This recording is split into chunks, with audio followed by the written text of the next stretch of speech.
Você nunca pode ser um capitão autoritário, né? Porque essa é a maneira de compartilhar as informações, as ideias, ajuda com que todo o grupo tenha importância. E não o fato simples, fato de usar a tarja de capitão.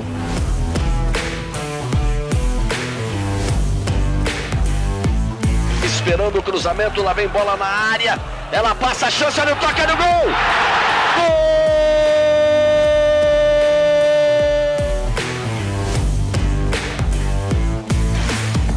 Na verdade, é uma coisa que ela vem com o decorrer do seu aprendizado e da sua experiência no meio do futebol. É uma coisa que vem crescendo gradualmente dentro da carreira do jovem atleta. Então é uma coisa que pode ser uma característica da pessoa mesmo, né? Que logicamente isso influencia, mas é uma coisa que gradualmente ela vem se destacando e acaba sendo uma coisa que você acaba carregando, e isso ajuda muito na tomada de decisões, né? Eu me lembro, por exemplo, na época do São Paulo Futebol Clube, eu lembro que eu assumi a faixa de capitão logo em seguida da venda do Raí. O Raí foi vendido para a França, para o Paris Saint-Germain, e aí o Tele Santana acabou me dando a faixa de capitão. E eu, logicamente, na saída do Raí, eu acabei sendo o capitão da equipe. Foi uma coisa natural. Eu só quero deixar bem claro que você não pede para ser capitão, né? Você é escolhido capitão pela comissão técnica e pelo treinador.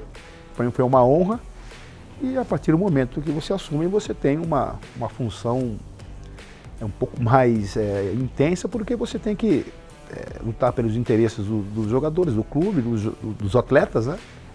E liderar, dar uma opinião positiva nesse sentido, acaba sendo uma coisa que a pessoa tem que ter a característica, senão muitos não conseguem ter essa responsabilidade e assumir essa função.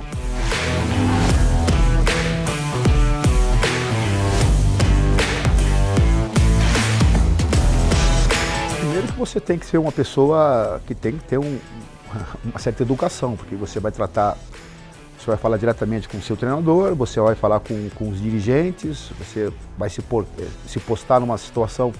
Você tem que saber se comunicar com os seus dirigentes, com as pessoas que estão ao seu redor, e principalmente saber comunicar os atletas, os jogadores, né? Saber também falar a linguagem dos atletas para poder fazer com que eles entendam uma determinada decisão da comissão técnica ou da diretoria. Então isso é a parte conciliadora, né? O capitão tem que ter esse sentido e saber fazer esse meio campo para poder unir as partes, né? Para poder a comunicação ser bem feita.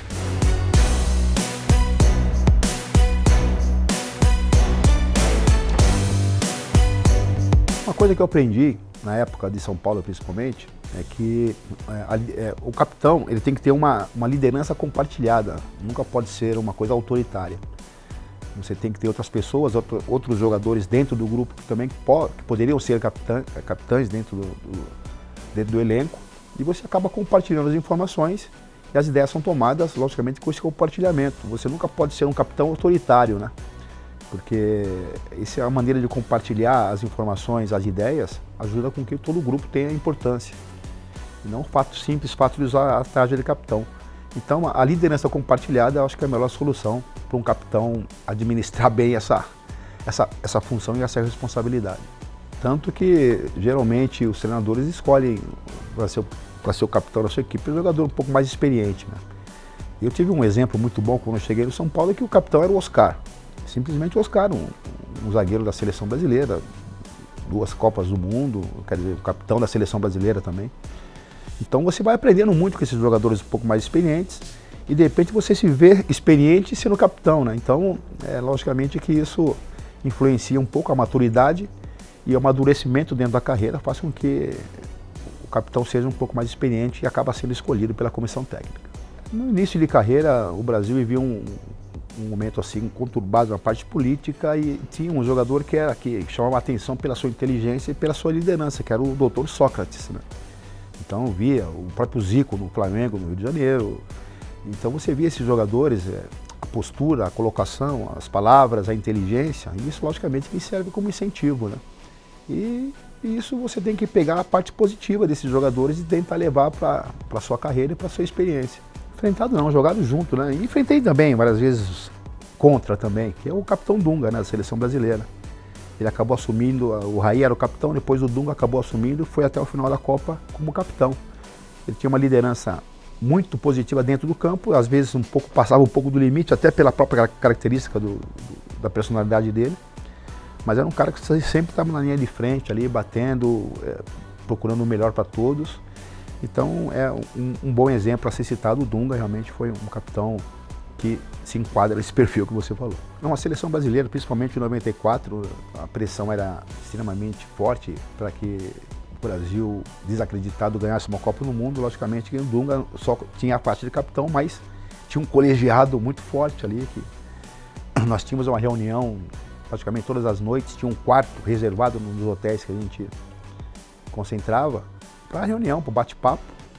Participava treinador, comissão técnica, jogadores. Então, além do Dunga, tinha os jogadores que tinham uma liderança muito boa, muito positiva, o próprio Branco, o Romário, o Ricardo Rocha, mesmo machucado ali, ajudando. Quer dizer, todo mundo, de uma certa maneira, tinha o seu lado positivo. Até eu de fora mesmo ajudava em alguns momentos, porque nós precisávamos estar focados e não poderia desviar o nosso foco com uma situação que possa, numa logística, alguma coisa que pode ter acontecido errada, um atraso, alguma coisa. Esse colegiado funcionou e funcionou muito bem, porque no final deu tudo certo, o Brasil acabou ganhando depois de 25 anos. Tem um jogo interessante que eu gosto de citar, foi o meu último jogo com o São Paulo, na final do Mundial, do segundo Mundial contra o Milan. Eu fui o capitão da equipe e, logicamente, que foi um jogo extremamente difícil, a base da seleção italiana toda, o time do Milan, fantástico. E um jogo que nós fazíamos o gol, o Milan empatava, e no final o Milan fez aquele gol, e aí teve uma certa hora, eu falei assim, gente, agora, depois desse gol do Milan, nós não podemos, vai ter que parar e acabou o jogo, né, de uma certa maneira, administrar o resultado, e foi o que nós fizemos, né, seguramos a bola no ataque, sem correr nenhum risco, o juiz apitou o final do jogo e nós ali ganhamos o segundo título mundial. Então, tem uma certa maneira, você tem que liderar, né? Segurar, fazer com que os jogadores entendam a situação do momento, porque naquela época era um jogo único, né? Então não tinha volta. O capitão, nesse momento, tem que ter uma liderança e tem que chamar realmente a responsabilidade e fazer com que todos entendam a situação e entenderam muito bem, com certeza.